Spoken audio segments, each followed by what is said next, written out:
지금 월세가 너무 오르니까 네. 약간 좀 긴장감은 있네요. 긴장감이 충분히 있을 수 있고요. 그리고 네. 또 위기감을 사실 느끼셔야 돼요. 그러면 그 아까 말씀해 주신 것처럼 집을 사야 된다는 얘기인데 그 무주택자들은 그래도 집을 살만한 것 같아요. 네. 차라리 월세 큰 돈을 내는 것보다 이자를 내는 게 나을 수도 있다고 느껴지거든요. 제가 네네. 듣기로. 근데 무주택자가 아닌 그 집을 일단 하나 가지고 있는 1주택자의 경우 만약에 이 집을 전세 주고 있는 분들도 많잖아요. 네네. 전세는 줬고 네.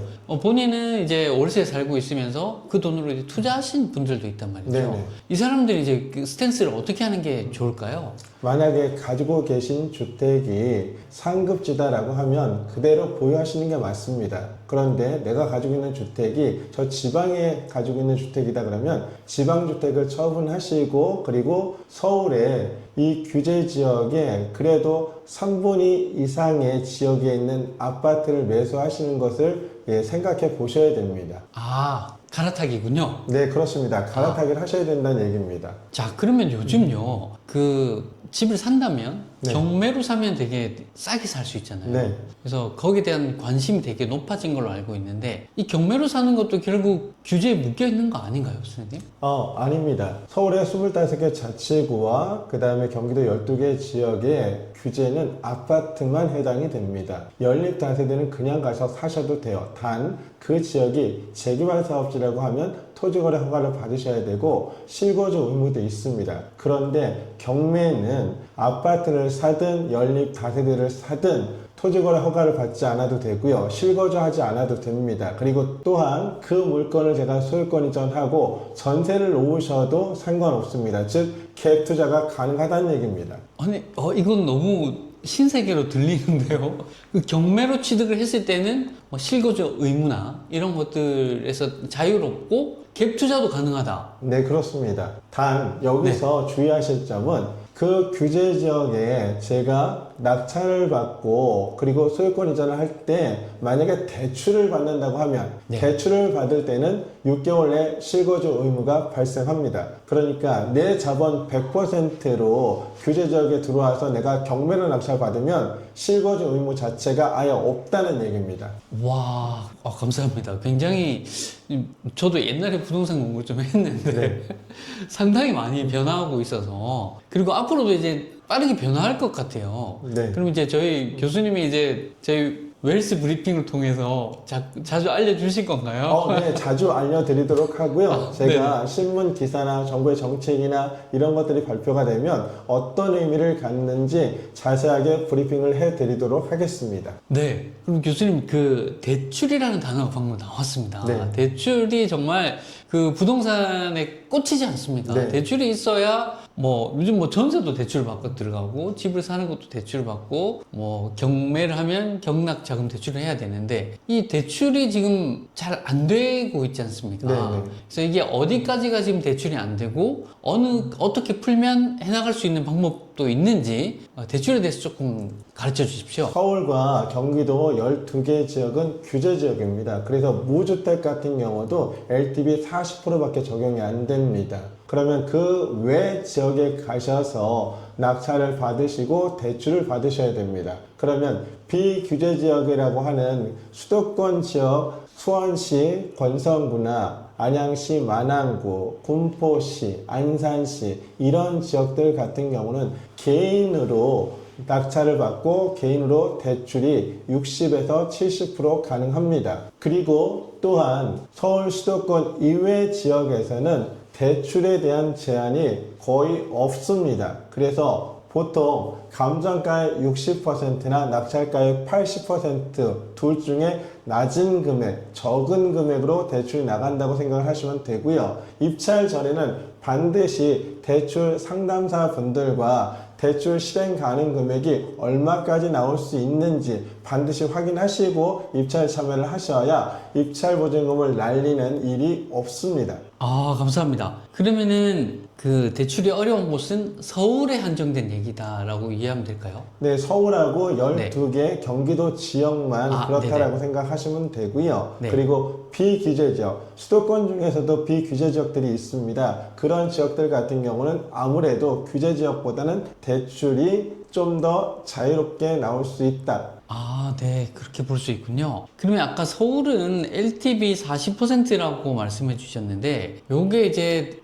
정확히 어떤 의미인지 한번 좀 말씀해 주십시오. 무주택 같은 경우는 예를 네. 들어 6억에 내가 아파트 물건을 매입한다고 했을 때 40%, 즉 2억 4천까지는 대출을 받을 수 있다는 얘기입니다. 그럼 나머지 이제 3억 6천 내 돈이 들어가야 된다는 얘기죠. 그런데 이게 비규제 지역으로 가게 되면 60%까지 대출이 가능합니다. 그러면 내 자본이 그만큼 적게 들어간다는 얘기죠. 레버리지를 최대한 활용할 수 있다는 얘기입니다.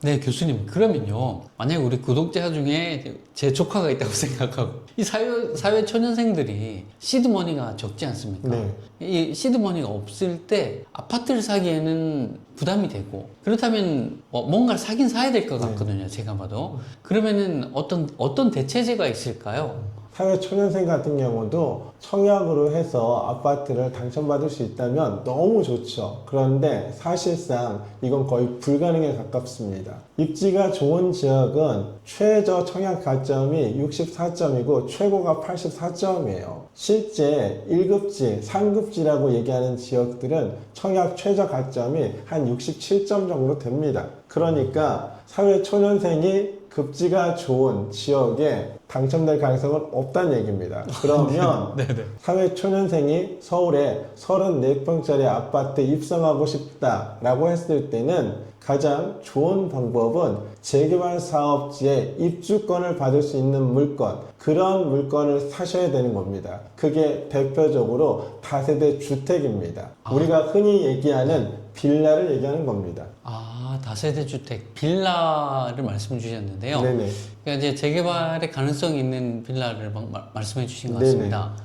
거기에 대해서 조금만 더 얘기해 주실 수 있을까요? 기본적으로 정비 사업이라고 얘기하는 재개발, 재건축, 그 중에서도 재개발 같은 경우에는 재개발 정비 사업 위반 대상 구역 지정 요건이라는 게 있습니다. 즉 노후도나 호수 밀도나 접도율, 과소필지 비율, 연면적의 비율, 이것들 중에 몇 가지만 맞추면 기본적으로 재개발 구역 지정 요건에 부합한다라는 표현을 쓰거든요. 그 대표적인 게 바로 노후 불량 건축물의 비율, 그리고 연면적의 비율이나 접도율, 과소필지 비율, 호수 밀도, 요 네 가지 중에 하나만 맞춰줘도 됩니다. 즉 필수 조건과 선택 조건이 나눠져 있다는 얘기예요. 그러면 그렇게 재개발 구역 지정 요건에 부합하는 지역에 썩은 빌라라고 보통 얘기합니다. 썩빌, 낡고 오래된 다세대 주택을 매입하시면 나중에 충분히 34평형 아파트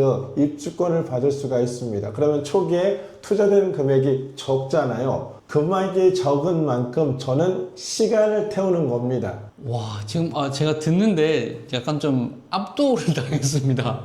저도 이제 딸이 있고, 이제 우리 딸이 이제 대학생이거든요. 네. 이제 이런 아이들이 이제 커가는 모습을 보면서 어떻게 그 아이들이 이제 자리를 잡게 만들 수 있을까 생각이 있는데, 지금 말씀해 주신 걸로는 느낌은 오는데요. 그런 지역을 볼 수 있는 눈을 어떻게 해야 가질 수 있는지, 그런 공부를 할 수 있는 기회가 있는지 좀 궁금합니다. 충분히 이 재개발 교육을 통해서 34평의 아파트 입주권을 받을 수가 있습니다. 기본적으로 어떤 지역에 하나의 구역이 사업을 한다라고 했을 때 그 사업의 총 면적을 총 사업부지 면적이라고 얘기합니다. 그리고 그 안에는 연립, 다세대, 단독, 다가구, 상가, 심지어 공원도 있고 공영 주차장도 있고 시장도 있을 수 있습니다. 이런 것들이 모두 도로로 연결되어 있단 말이에요. 하나의 구역이 재개발 사업이 진행된다고 하면 기존에 그런 낡고 오래된 주택들을 전면 철거하고 아파트가 들어가는 겁니다. 그러면 그 아파트가 들어갈 때도 그냥 들어가는 게 아니고요. 도시및 주거환경 정비법 시행령 제9조에 주택의 규모 및 건설 비율이라고 되어 있는 것들이 있습니다. 즉 재개발 사업지에서는 국민주택 규모 이하를 100분의 80 이하로 지으라고 되어 있어요. 즉 80%까지는 지으라는 얘기입니다. 그러면 총 사업부지 면적에서 예를 들어 여기가 2종 일반 주거지역이라고 했을 때 용적률은 기본적으로 그냥 200%만 받는다고 하겠습니다. 그럼 땅이 10,000평입니다.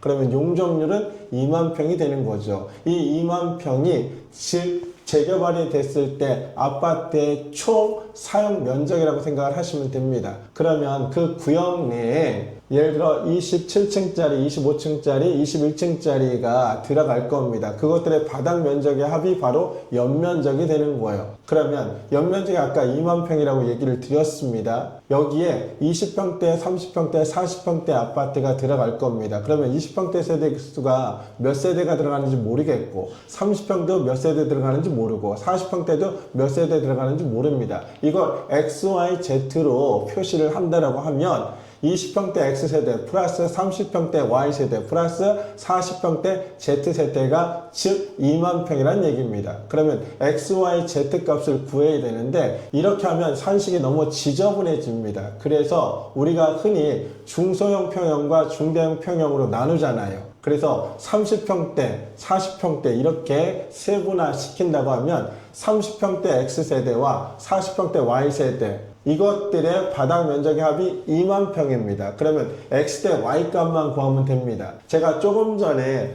도시및 주거환경 정비법 시행령책 9조에 주택의 규모 및 건설 비율이라는 표현을 썼습니다. 거기에 재개발 사업지는 100분의 80 이하로 건물을 지으라고, 즉 전체 건립하는 세대수의 100분의 80을 얘기하는 겁니다. 그러면 8대 2란 얘기입니다. 즉 X 대 Y 값이 80대 20이란 얘기예요. 그러면 이건 1차 함수에 해당이 됩니다. 내항의 곱과 외항의 곱이 같죠. 즉 여기에서 XY 값이 구해집니다. 이게 결국은 뭐냐? 총 분양 가구 수를 의미하는 겁니다. 거기에 임대아파트 비율은 물론 빼야 되겠죠. 그러면 하나의 구역 면적에 토지 등 소유자, 나중에 조합설립인가가 나면 그때는 조합원이라는 표현을 씁니다. 조합원의 수가 예를 들어 300명이고 분양 예상 가구 수가 625가구입니다. 그 중에 125가구가 임대아파트로 빠진다고 하면 500가구가 총 분양 물량입니다. 그런데 그 500가구에는 조합원 분양분 300가구와 200가구 일반 분양분이 나온다는 얘기입니다. 즉 그런 지역은 작은 평수를 갖고 있어도 33평짜리 아파트 입주권을 받을 수 있다는 얘기입니다. 네, 감사합니다. 아니, 선생님, 저희 웰스 클래스에 네. 제가 지금 방금 들으면서요, 어떤 생각을 했냐면요, 정말 엄청난 내공에서 나오는 얘기이고, 특강을 한번 해주실 수 없나, 이런 생각이 들었습니다. 네네. 그래서 저희 웰스 클래스에서는 사실 교수님 특강을 한 번씩 이제 준비를 해드리고 있지 않습니까? 네네. 그래서 언제 또 한번 해주실 수 있는지. 제가 네. 5월 말쯤에 다른 일정들이 좀 있기는 한데요. 그 일정 좀 조율해보고 매니저님하고 상의해서 그러면 일정을 알려드리도록 하겠습니다. 네, 감사합니다. 그럼 저희가 특강 준비되는 대로 댓글에다가 그러면 일자랑 한번 남겨놓도록 하겠습니다. 네. 그러면 이제 저희가 5월 9일 양도세 중과 폐지 이후라는 주제로 얘기를 네.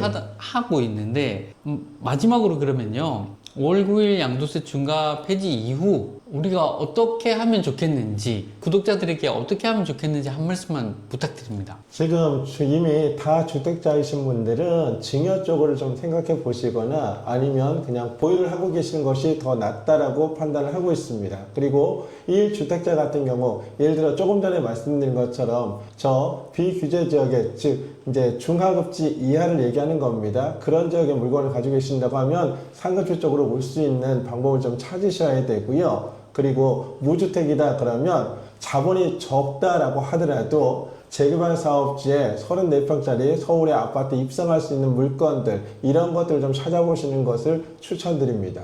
네네. 정리까지 너무 감사드립니다. 저희 그럼 웰스 클래스에서 또 좋은 거 많이 가르쳐 주세요. 네, 또 찾아뵙도록 하겠습니다. 감사합니다. 감사합니다. 고맙습니다.